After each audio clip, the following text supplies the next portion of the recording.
ഇവള് പുതപ്പിനടിയിലെ പ്രേതത്തിന്റെ ആളാ. പൊതുപ്പിനടിയിൽ പ്രേതമൊക്കെ വരുമോ? പ്രേതത്തിനെ ബ്രാൻഡ് ചെയ്യുന്ന അല്ല, ഷാജന്റെ റിയൽ ലൈഫിൽ പ്രേതം വന്നിട്ടില്ല.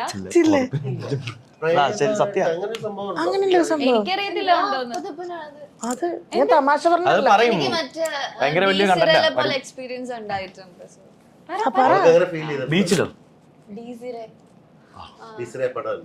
അതുപോലെ എനിക്ക് എക്സ്പീരിയൻസ് ഉണ്ടായിട്ടുണ്ട്. ഇപ്പൊ രാഹുലിന്റെ പടം. അല്ലെ ഡീസിരെ അത് കണ്ടിട്ട് ഞാൻ 2 ദിവസം ഉറങ്ങിയിട്ടില്ല. ഞാൻ ഫേസ് വാഷ് ഇട്ട് മുഖം കഴുകാൻ പോലും എനിക്ക് പറ്റില്ല.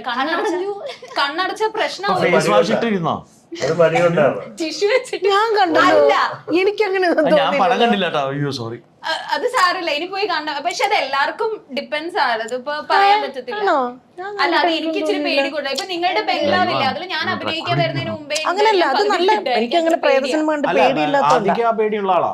ആദ്യം ചൈൽഡ്ഹുഡ് എനിക്ക് ഇഷ്യൂസ് ആണ്. ചിലപ്പോ ഈ കോൺജറിങ് പോലെയുള്ള ചൈൽഡ്ഹുഡിൽ എല്ലാവരും പക്ഷെ പടം ഗംഭീരം. കോൺജറിങ് ഞാൻ വളരെ സിമ്പിൾ ആയിട്ടാ കണ്ടത്. അല്ല, അത് കാണും. പക്ഷെ അതിലൊരു സൈലൻസ് വരുമ്പോ നമ്മൾ ചിലപ്പോ ഒന്ന് ഭയപ്പെടും.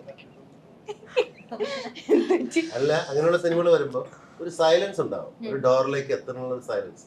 അപ്പൊ പ്രേതം മുന്നിലേക്ക് വന്ന് നമുക്ക് പേടിയില്ല.